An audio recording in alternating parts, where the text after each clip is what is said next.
우리 야고보서 강해를 하겠습니다. 이 야고보서는 진짜 믿음과 거짓 믿음이 어떤 차이가 있는가, 그걸 보여주는 것입니다. 여러분들이 이것을 놓치면 안 되죠. 그래서 거짓 믿음이라고 하는 것은 세상 지혜로 산다. 세상 지혜로 산다. 그러나 진정한 믿음의 소유자는 하나님의 지혜, 하나님이 주신 지혜로 산다. 그래서 지난 몇 주 동안 하나님이 주시는 지혜로 살면 어떻게 되는가, 그 말씀을 드렸는데, 잠깐 우리가 요약을 하면, 우선 하나님의 지혜로 살면 첫째는 성결하다 그랬습니다. 이 성결은 하그노스라 그래서 어떤 불순물이 섞이지 않은 상태를 뜻한다고 그랬습니다. 우리가 이 마귀가 주는 지혜로 살면 세상 지혜와 하나님의 지혜를 섞어가지고, 사람의 생각과 하나님의 말씀을 섞어가지고 결과적으로는 하나님의 뜻대로 가는 게 아니고 마귀가 원하는 길로 가게 된다. 그러나 하나님의 지혜로 살면 오직 한 길로 가게 된다. 섞이지 않는 모습으로 살아간다. 두 번째는 하나님의 지혜는 화평하다 그랬습니다. 우리 이 화평이라는 것은 일반적으로 생각하는 대로 아무 문제가 없고 아무 어려움이 없고 그런 분쟁도 없는 그런 상태가 아니고 연합이 되어 있다는 뜻이라고 그랬습니다. 주님과 연합하고 성도들이 연합하고 가정의 식구들이 연합하고 한 마음 한 뜻으로 살아가는 것이 진정한 지혜다. 그렇기 때문에 하나님의 지혜로 사는 사람들은 어디 가든지 화평을 이루며 살게 되는 것이다. 그 말씀 드렸습니다. 그리고 세 번째는 이 하나님의 지혜로 살면, 지난주 말씀드렸죠, 관용을 한다. 우리의 이 관용이라는 말은 조금 어려운 말입니다. 사실은 이 말의 뜻을 정확하게 번역을 했다고 보기는 어려워요, 이 관용이. 왜냐하면 이 관용이라는 단어는 에피에이케스인데, 이거는 에피라는 말과 에이코라는 말의 합성어라고 그랬죠. 그 에피는 뭐뭐 위에라는 말이고, 에이코라는 말은 사실은 자리를 양보하다는 거예요. 그러니까 확실하게 다른 사람에게 기회를 주고 다른 사람에게 자리를 양보하는 그런 모습입니다. 그래서 우리가 이 세상 지혜로 살면 남의 자리를 뺏어야 되잖아요. 남이 잘 가는 것을 그대로 볼 수가 없잖아요. 그러나 하나님의 지혜로 사는 사람은 다른 사람들에게 기회를 주고 주변 사람들과 또 자기를 따라오는 후배들에게 기회를 주고 또 그들이 하나님 앞에 귀한 삶을 살 수 있도록 이끌어내는 그런 역할을 합니다. 그리고 마지막으로 네 번째 특징은 양순이라고 그랬죠. 이 양순이라는 말도 참 우리가 그냥 생각하면 양처럼 순한 모습을 우리가 생각하는데, 유페이데스라고 그랬죠. 유라는 말은 좋다는 말이고 페이데스는 페이도 설득을 시킨다, 이해를 시킨다는 뜻이라고 그랬습니다. 그러니까 우리가 하나님의 지혜로 살면 하나님의 말씀을 가지고 다른 사람들을 이해시키고 설득을 한다 이 말이에요. 세상 지혜는 뭡니까? 선동을 하죠. 선동. 선동은 거짓과 진리를 섞어서 사람들로 하여금 거짓을 믿게 만드는 겁니다. 그게 선동이에요. 세상 지혜는 선동하고 하나님의 지혜는 설득을 한다. 이해를 시킨다. 그것이 하나님의 지혜로 사는 사람의 특징이라고 말씀드렸습니다. 오늘은 그 다섯 번째로 이 하나님의 지혜의 특징은 여기 17절 중간에 보면 긍휼이라는 말이 나옵니다. 긍휼. 이 긍휼도 우리가 참 많이 사용하는 단어인데 엘레오스라고 하는 그런 단어입니다. 이 엘레오스는 구약에서는 사실은 헤세드라고 하는 말입니다. 이 헤세드라는 말이 신약에서 헬라어로 번역될 때는 엘레오스라는 말로 번역이 되는 겁니다. 다 같이 긍휼이라는 그런 말인데, 원래 이 헤세드는 구약에서는 하나님의 다함이 없는 은혜. 그래서 이 아주 그 귀한 단어인데, 이 헤세드는 정확하게 말하면 love and kind입니다. 사랑과 친절함이 함께 가는 개념이 구약의 헤세드. 그 말이 자비라는 말도 되고 긍휼이라는 말도 되는데, 이것이 신약에서는 엘레오스라는 말로 번역이 됐습니다. 우리가 영어로 번역할 때는 이 엘레오스를 compassion 또는 mercy라고 하는 말로 이제 번역을 하는데, 이 단어는 하나님이 인간을 향해서도 사용할 수가 있고, 또 두 번째는 사람과 사람 사이에서도 사용할 수 있는 그런 단어입니다. 먼저 하나님이 인간에게 이 단어, 긍휼이라는 단어, 이 엘레오스라는 단어를 사용할 때 그 의미는 무엇인가? 여러분들이 그 의미를 이해하기 위해서는 디도서를 한번 다 열어주시길 바랍니다. 디도서 3장 5절 말씀 한번 다 펴주시길 바랍니다. 여러분들 성경 가지고 있으면 디도서 3장 5절 말씀을 펴주시면 거기에 우리 하나님께서 우리를 어떻게 구원해 주셨는지에 대한 말씀이 나와 있습니다.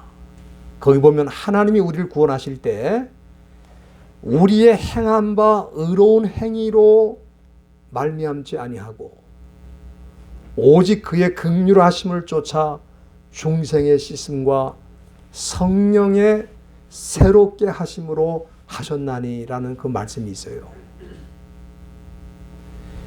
여기 이 말씀에 보면 우리가 긍휼이라는 단어가 나와 있는데, 그것이 바로 야고보서에 사용된 엘레오스라는 단어와 똑같은 그런 단어입니다.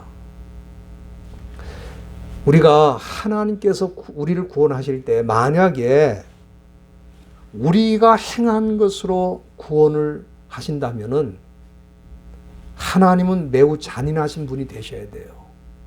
왜냐하면은 우리의 행한 것을 심사를 하셔야 되잖아요. 구원을 받을 만한지 그렇지 않은지. 그러니까 인간이 무엇을 잘못했는지를 불꽃 같은 눈으로 철두철미하게 살피기 때문에 우리 하나님은 잔인하실 수밖에 없어요. 그래서 우리가 만일 이런 방식으로 구원을 받는다면은 시편 130편 3절에 보니까 시편 기자가 그렇게 말했습니다. 여호와여, 주께서 죄악을 감찰하신다면 누가 그 앞에 설 수 있습니까? 그러니까 우리 하나님께서 우리 행한 것으로 구원하신다면 결과적으로는 아무도 구원을 하실 수가 없는 거예요. 그래서 그만큼 우리 하나님이 잔인하실 수밖에 없다는 거예요. 그런데 오늘 이 디도서 3장 5절에 보니까 하나님은 그런 방법이 아니고 다른 방법으로 우리에게 구원을 베푸셨다는 겁니다. 그것이 바로 디도서 3장 5절에 나오는 대로 오직 그의 긍휼하심을 쫓아 구원을 했다 그랬습니다. 그렇기 때문에 이거는 무슨 방법이냐 하면은 우리에게 죄를 묻지도 않고, 그렇다고 해서 죄가 있는데 우리를 구원하실 수는 없는 거예요. 죄를 묻지는 않지만 우리에게 죄가 있는데 구원하실 수는 없어요. 그러니까 죄를 묻지도 않고 우리에게 있는 죄를 해결하기 위해서 자기 아들을 십자가에 죽게 하시고 그 공로를 힘있게 하셨다 이 말이에요. 그런데 예수님이 십자가에 죽으셨다고 해도 그 구원이 바로 내 것이 되는 건 아닙니다.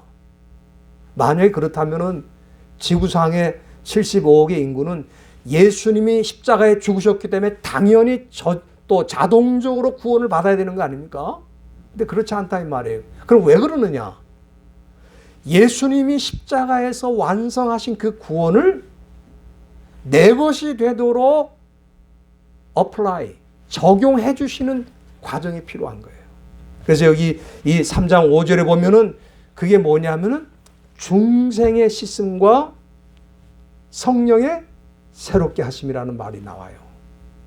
그러니까 예수님이 십자가에서 완성하신 구원을 내 것으로 적용하도록 하나님의 성령께서 우리를 거듭나게 하시고 새롭게 하셨다 이 말이에요.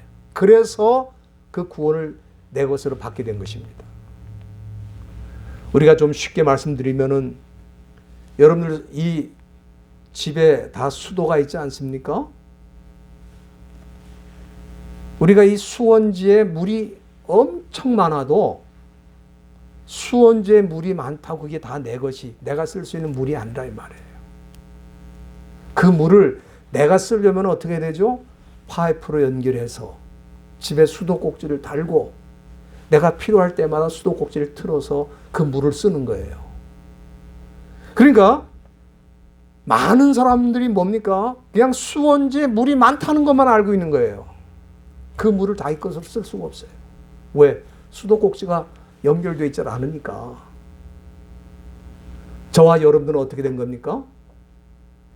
예수님께서 십자가의 죽으심으로 구원을 완성하셨는데 그것이 내 것이 되도록 하나님께서 성령을 통해서 우리를 거듭나게 하시고 새롭게 하시는 은혜를 주셨다 이 말이에요. 그렇기 때문에 그 모든 과정을 뭐라고 그러냐면 하나님의 긍휼이라고 말하는 거예요. 지금 여기서. 그러니까 이 긍휼이라고 하는 개념은 무슨 뜻입니까? 첫째는 우리에게 죄가 있어도 죄를 묻지 않는 게 긍휼이고, 그렇죠? 두 번째는 거기서 끝나지 않고 예수님이 우리를 위해 십자가에 죽게 하신 것이 긍휼이고, 그리고 그 은혜가 내 것이 되도록 성령으로 역사하셔서 우리를 거듭나게 하시고 또 새롭게 하신 것이 긍휼이라는 거예요. 쉽게 설명을 드리면은 여러분 어떤 사람이 음식을 많이 차려놓고 너는 이 음식을 구경만 해라. 그거 얼마나 잔인합니까? 그렇죠? 아마 우리가 개를 다 키워보면 아시지만은 개 밥그릇을 앞에 딱 놓고 먹지 말라고 하는 것처럼 고문이 어디 있어요? 그러니까 우리가 하나님께서 주신 그 은혜가 너무 풍성하고 놀라운데 지금 대부분의 사람들은 뭐예요? 그런 은혜가 있는지도 모르고 또 그것이 있다고 하는 것을 알아도 그것이 자기 것으로 되지를 못한다 이 말이에요. 그러나 우리는 하나님께서 이 성령을 통해 우리를 새롭게 하시고 눈을 뜨게 하시고 변화시켜서 그 은혜를 내 것으로 받아들일 수 있도록 하셨다. 이것이 우리가 긍휼을 받은 사람이라는 뜻입니다. 이것이 하나님이 쓰시는 긍휼을 말할 때에 그 긍휼의 개념 속에 내포되어 있는 개념들이에요. 그러면은 사람이 사람에 대해서 긍휼을 베푼다. 그때의 긍휼의 의미는 무엇인가? 하나님의 지혜로 살면 우리도 긍휼을 베풀면서 사는데 그럼 그 긍휼을 베푼다는 건 뭔가? 우리 예수님께서 아주 상세하게 비유를 들어서 그 개념을 설명해 주셨어요. 여러분들이 성경을 다 열어주시길 바랍니다. 누가복음 10장을 한번 다 열어주시길 바랍니다. 누가복음 10장에 보면은 33절에 우리가 잘 아는 선한 사마리아인의 비유가 나와 있는데 여기 33절에 보면은 어떤 사람은 어떤 사마리아인은 그랬어요. 여행하는 중 거기 이르러 그랬습니다. 여기 거기라고 하는 거는 어떤 장소죠? 예루살렘에서 여리고로 내려가는 길입니다. 길목입니다. 그런데 그거는 이제 지리적으로는 그렇고 여기 거기 이르렀다 할 때 이 거기는 뭐냐면 거기서 살인 사건이 난 겁니다. 강도가 사람을 죽이려고 했어요. 그래서 그 재산, 그가 가지고 있는 모든 재물을 다 뺏고 사람을 하도 때려가지고 거의 다 죽게 생겼어요. 바로 그 죽음이 기다리고 있는 그곳이 바로 거기입니다. 거기에 이르렀어요. 그러면 사람들이 거기서 사람이 죽어가는 것을 보고 있으면 무서워서 다 도망간다 이 말이에요. 그래서 여기 31절에 보면은 제사장이라는 사람도 그 길로 내려가다가 어떻게 했어요? 그를 보고 피하며 지나갔다 그랬어요. 다 지나가는 자리예요. 거기는 사람이 강도를 맞을 수 있는 곳이기 때문에, 위험한 곳이기 때문에 거기서 머물고 거기서 뭐 그 사람을 돕다가는 자기도 어려움을 당할 수 있으니까 다 어떻게 피해서 도망을 가는 그곳입니다. 또 그 다음에도 31절에 보면은 레위인이 제사장과 똑같이 어떻게 했어요? 그를 보고 피해서 지나갔다. 그러니까 여기 보면은 가짜와 진짜가 드러나는 거예요. 가짜 종교와 진짜 종교가 드러나는 겁니다. 가짜 종교는 어떻게 합니까? 어려움을 당한 사람을 보고 지나가는 게 가짜예요. 우리 신앙도 마찬가지입니다. 우리 개인적으로 어려움을 당하는 사람을 보고 피해가는 신앙은 그 가짜입니다. 그건 가짜예요. 그러면 당시 이 종교가 왜 이렇게 가짜가 됐는가? 종교의 형식과 종교의 교리와 율법은 배웠지만 하나님의 긍휼을 배운 적이 없는 거예요. 여러분들 이 이슬람교를 여러분들 잘 아시겠습니다만은 이슬람교의 특징이 뭐냐면 긍휼의 개념이 없어요. 이슬람교에는. 거기에는 엄한 율법과 교리는 있지만 사람에게 긍휼을 베푼다고 하는 그 개념이 거긴 존재하지 않아요. 여기 당시의 유대교도 마찬가지입니다. 제사장 레위인들이 죽어가는 사람을 만났으면 그걸 어떻게든 살려내고 도와야 되는데 보고 피해서 도망을 갔다 이 말이에요. 그런데 오늘 본문 누가복음 10장 33절에 보면은 이 사마리아인은 그를 보고 어떻게 했습니까? 불쌍히 여겼다. 이게 바로 긍휼의 시작입니다. 여러분들 우리 하나님이 우리를 구원하실 때에도 우리가 불쌍한 거예요. 왜? 죄로 말미암아 영원히 죽을 길로 가고 있으니까. 그래서 그 아들을 보내시고 우리에게 구원의 길을 여신 것인데 이 선한 사마리아인도 그를 보고 제일 먼저는 마음에 불쌍히 여겼다. 이게 얼마나 다른 겁니까? 보고 지나가고 보고 도망가는 사람하고 그 사람을 보고 불쌍히 여기는 사람하고 누가 진짜겠어요? 진짜와 가짜 신앙이 여기서 판가름이 되는 것입니다. 우리가 하나님의 지혜로 살면 주변 사람이 어려움을 당하는 것을 보게 돼요. 또 어려움을 당하고 있다는 것을 알게 돼요. 또 그 사람이 어려움을 당한다고 말하지 않아도 벌써 지혜로운 사람들은 그 사람이 이런 정도의 어려움을 당하겠구나 하는 생각을 하는 거예요. 그게 지혜로운 사람이에요. 그게 하나님의 지혜로 사는 사람의 모습이라 이 말이에요. 그러나 이 사람은 단지 그 사람을 불쌍히 여기는 것으로 끝난 게 아닙니다. 그것도 귀하지만 그 다음 어떻게 했습니까? 예? 그 사람 어떻게 했어요? 예?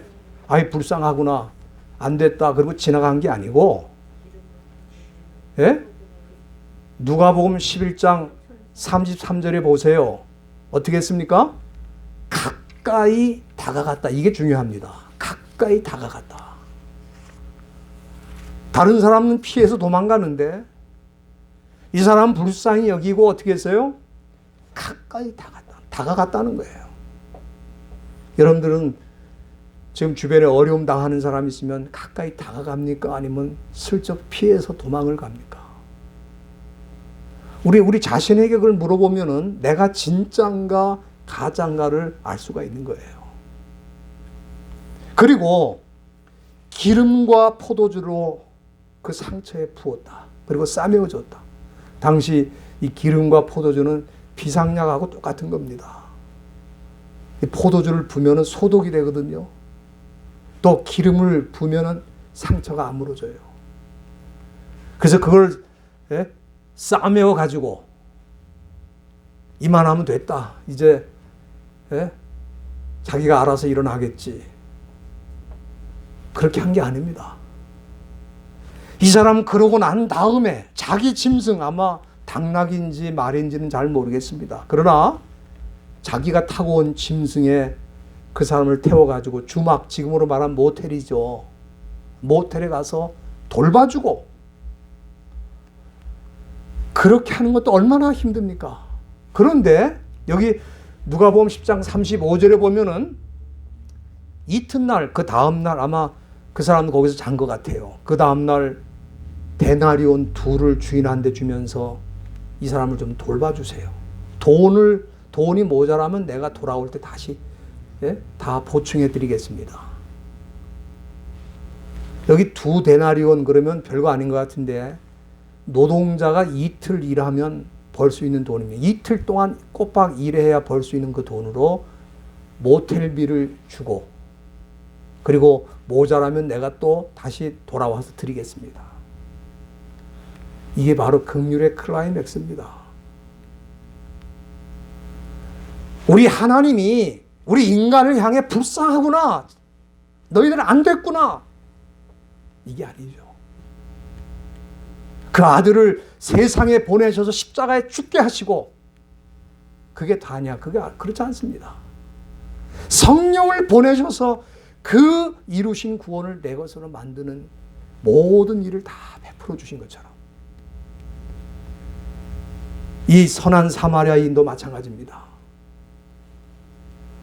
세상 지혜로 사는 사람은 다른 사람이 어려움 당하고 문제를 당하면 도망을 가잖아요.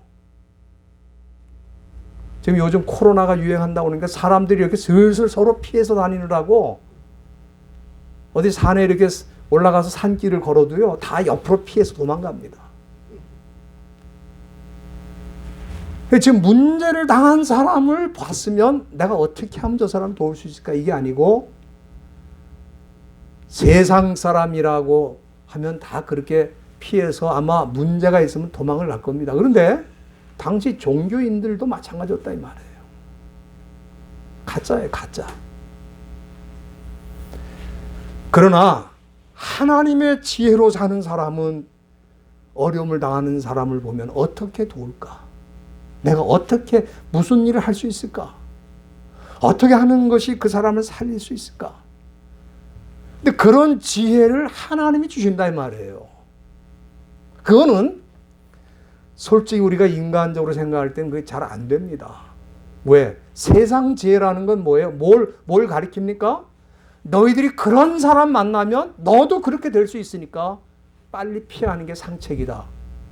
그게 세상 지혜잖아요. 그런 지혜로 사는 사람들은 그런 생각이 도무지 안 드는 거예요.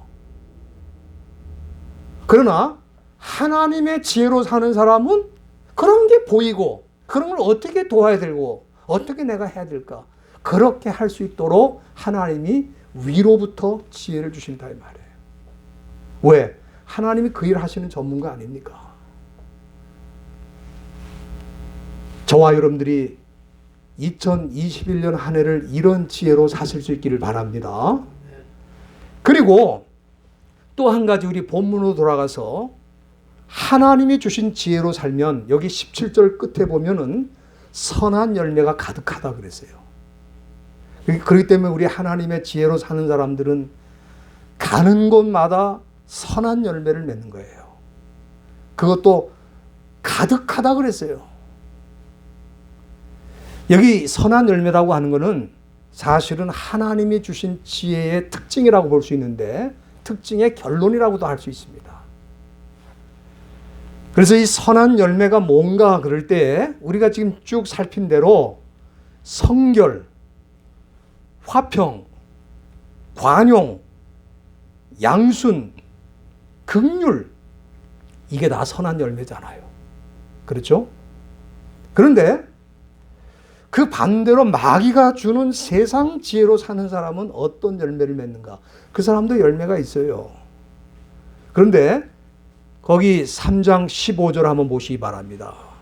이러한 지혜는 위로부터 내려온 것이 아니에요. 이러한 지혜는 세상 지혜를 말합니다.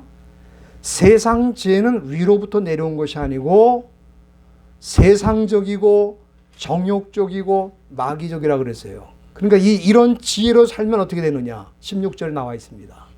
시기, 다툼, 요란, 모든 악한 일이 있다 그랬어요. 이게 세상 지혜가 맺는 열매예요. 여러분 이 말씀을 잘 보시기 바랍니다. 세상 지혜로, 마귀가 주는 지혜로 사는 사람도 열매가 있어요. 문제는 그 열매가 악한 데 있는 것입니다. 그렇죠? 이 세상 지혜로 사는 사람들은 서로 무한 경쟁을 하기 때문에 시기하고 다투고 요란하게 됩니다. 여기 요란하다는 말이 사실은 우리는 늘 또 자주 쓰는 말이긴 하지만 이거는 헬라 원문에 보면 세 단어로 구성된 단어입니다.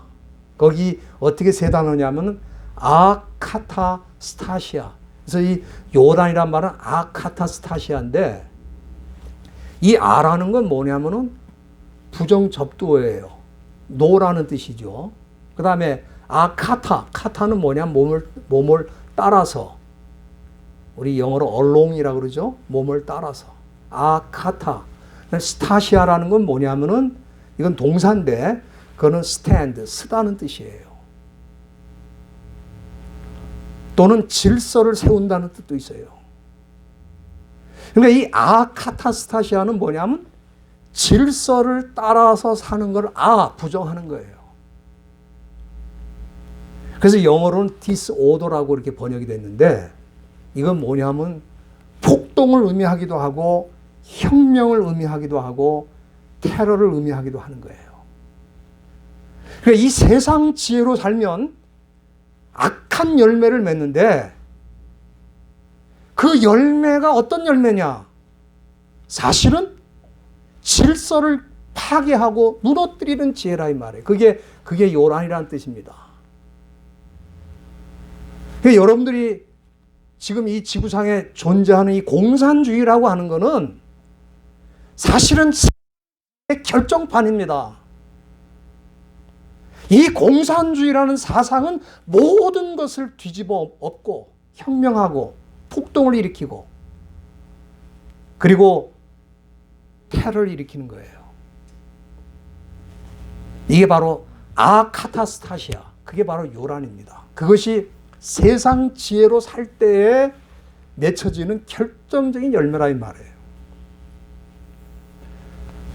저는 이 야고보가 이미 이렇게 오래전에, 수천 년 전에, 2000년 전에 인간의 사상이, 인간의 지혜가 어떤 결과를 가져온다는 걸 다 내다보고 여기 쓰고 있어요. 저는 이 말씀을 생각해 볼 때 참 많은 감동을 받게 되는데, 그렇기 때문에 우리는 자신들에게 늘 물어야 되는 것입니다. 내가 지금 어떤 지혜로 살고 있나? 내가 지금 어떤 지혜로 살고 있는가? 만약에 내가 하나님의 지혜로 산다면은 첫째는 하나님의 긍휼을 배워야 되는 거죠. 하나님이 나를 어떻게 구원하셨는가를 깊이 생각하면 긍휼이 뭔가를 이해할 수 있는 거죠. 그래서 이 사마리아 사람처럼 문제가 있는 사람을 만나도 두려워서 무서워서 도망가는 게 아니고 가까이 가서 내가 그를 어떻게 돕고 어떻게 살려야 될 것인가를 실천하게 되고, 또 선한 열매가 가득하다. 우리 하나님이 주시는 선한 열매, 성결, 화평, 관용, 양순, 긍휼,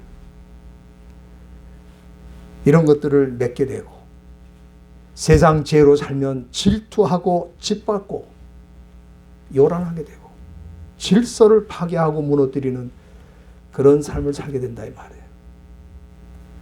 그렇기 때문에 저와 여러분들이 마지막 때에 하나님의 지혜로 사는 것을 잘 이해를 하시고 하나님의 지혜로 훈련을 잘 받고 하나님의 지혜를 실천하는 일에 우리가 쓰임을 받아야 돼요. 저와 여러분들이 그렇게 되시기를 주의 이름으로 축원드립니다. 기도하시겠습니다. 하나님 아버지,